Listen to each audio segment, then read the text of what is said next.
Hi everyone, Dr. Emery from Pain Free and Fit. Today, as per subscriber request, we're going to be going over how to squat and deadlift safely with spondylolisthesis in your lower back. Hope you enjoy.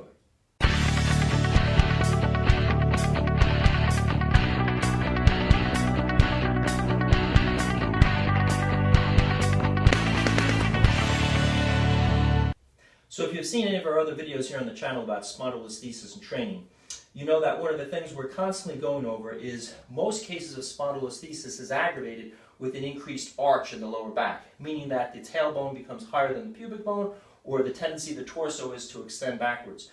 That increased arch or hyperlordosis in the lower back creates a mechanical pressure which drives the spondylolisthesis vertebra more forward, jamming the facet joints in the back of the spine, compressing the posterior back aspect of the disc, many times irritating problems with spondylolisthesis pain. One of the things we've talked about is finding a neutral spine that's unique for all of us, meaning how to position your lower back between pelvic tilting, between holding one hip down or up, between holding a rib cage down or up, between lateral slides, between engaging multifidus, abdominal muscles in a certain way that's unique for you that addresses all your mechanical weaknesses. If you don't know what that is, check out the free body analysis at painfreeandfit.com. Learn how to position yourself in a neutral spine that's unique to you, because otherwise you'll just be strengthening dysfunction with squatting, deadlifting, or any other exercise you're doing. That being said, let's keep a couple tips in mind when we squat and deadlift with spondylolisthesis. Number one, once we find a neutral spine, which for most people with spondylolisthesis includes some element of posterior pelvic tilting, meaning they're using abdominal tension to pull the pubic bone up and to lock the front of the rib cage down, which prevents that excessive arching in the back. Remember, that's one aspect of your neutral spine. You need to learn all the aspects for the best possible risk avoidance of injury. We want to keep in mind that the hand position is essential with both squatting and deadlifting, and where the weight is in relation to our center of gravity. In a classic deadlift, when we start at the bottom position and the barbell is against or near our shin bone, that weight is a lot more forward in terms of its pull and its lever on the low back than it is if we're using dumbbells or a hex bar, where our hands are now more underneath our hips. This position is a lot more friendly for spondylolisthesis because as the hands come forward, you'll feel that there's an increased tendency to resist that lever that's acting more from the top of my body pulling down. I'm going to try to resist that by increasing the arch of my back. It's just a natural mechanism for your body to avoid falling forward. So this position is inherently more challenging, more dangerous for spondylolisthesis because it increases that desire to arch the back and lift with the chest, because that's where the weight is pulling down from. Versus if I have either a hex bar or I'm using dumbbells and the weight is now underneath my hips, in line with my hips and the center of gravity, it's a lot less likely for me to want to increase the arch of my back. It's much more easier to hold my tail under in my crunch down position, because that mechanically is a lot more friendly for me, and then do my lifts from there. You're going to be gaining practically the same type of development in your quads, your back muscles, your glutes, hamstrings, posterior chain, but you're going to decrease the effect of arching in the back because now the weight is pulling more in line with your center of gravity, not creating that forward lever. When it comes to squatting, we want to keep the same thing in mind. If I'm doing a squat, there's all types of squats, but we'll go over a few versions.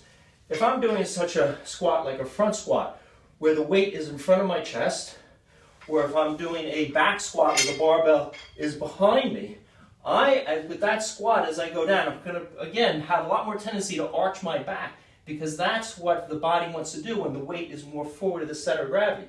As I descend in that rep, that weight is moving forward.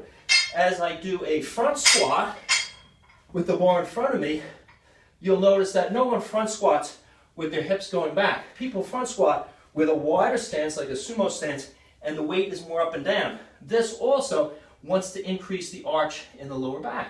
So it's not that you can't do it effectively if you've trained your spine to hold a neutral spine, but it's inherently a lot more risky because it's more challenging to hold that posterior pelvic tilt with these positions. Same thing if you're using a classic goblet squat. You have a dumbbell or a cable and you're holding a goblet squat here, the weight is forward, just like a front squat or a Zercher squat. Zercher squat isn't as bad because the weight is lower, closer into your hips.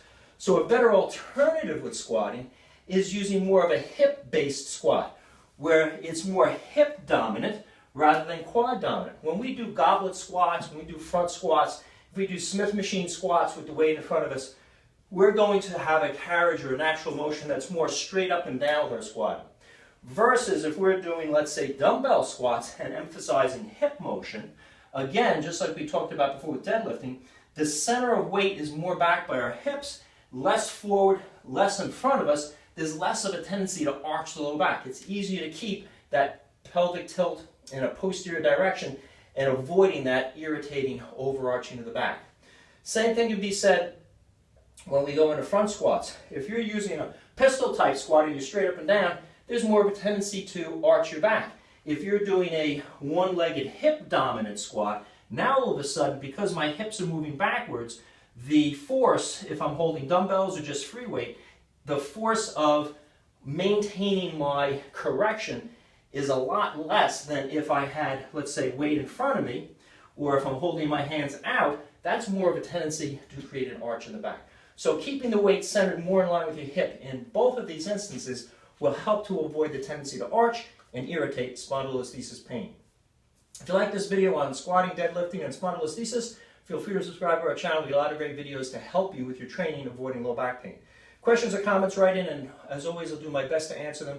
Thumbs up if you want to help me share this valuable information with others. And remember, if you're looking for a great program to analyze your body mechanics as it relates to spondylolisthesis, set up your own healing rehab program for spondylo, and learn how to get back into training in a step-by-step fashion, check out our fast track program for spondylolisthesis available at painfreeandfit.com. I hope this video on spondylolisthesis, squatting, and deadlifting helps you with your training and avoiding lower back irritation.